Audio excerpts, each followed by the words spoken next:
আসসালামু আলাইকুম ভিউয়ার্স, সাজ্জাদ ভাই ভিসা ইউটিউব চ্যানেলটির পক্ষ থেকে আপনাদের সকলকে স্বাগতম। ভিউয়ার্স, আমাদের আজকের ভিডিওটির মাধ্যমে আমরা আপনাদের সঙ্গে শেয়ার করব সিনতিহা রহমান নামে একজন ভিউয়ার্স, তিনি আমার ভিডিও কমেন্টস বক্সে প্রশ্ন করেছেন, বাংলাদেশিরা কি 189 ভিসার জন্য এপ্লাই করতে পারবে কিনা? তার প্রশ্নের উত্তর হচ্ছে অবশ্যই পারবে। তবে 189 ভিসাটা স্কিলড ইন্ডিপেন্ডেন্ট ভিসা, ঠিক আছে? এই ভিসাটি পেতে হলে আপনাকে একটু হাই স্কিলড হতে হবে। আর আপনি যদি মোটামুটি একটা হাই স্কিলড পারসন হয়ে থাকেন তাহলে অবশ্যই যে কেউ এই 189 ভিসার জন্য আবেদন করতে পারবেন। এর জন্য কোনো দালাল বা এজেন্সি বা ব্রোকার ধরার কোনো প্রয়োজন নেই। যে রিকোয়ারমেন্টস গুলো আছে এই রিকোয়ারমেন্টস গুলা যদি আপনি ফিল আপ করতে পারেন তাহলে আপনি অস্ট্রেলিয়ার হোম অ্যাফেয়ার্স যে ওয়েবসাইটটি রয়েছে ইমিগ্রেশনের, সেই ওয়েবসাইটে সরাসরি এই ভিসাটির জন্য এপ্লাই করতে পারবেন। 189 ভিসার যে রিকোয়ারমেন্টস গুলো রয়েছে সেই রিকোয়ারমেন্টস গুলো কোথায় পাবেন? সেই রিকোয়ারমেন্টস গুলো সম্পর্কে জানতে আপনাদেরকে গুগলে এসে সার্চ দিতে হবে অস্ট্রেলিয়া 189 ভিসা।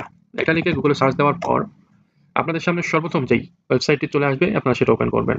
ওয়েবসাইটটি imi.home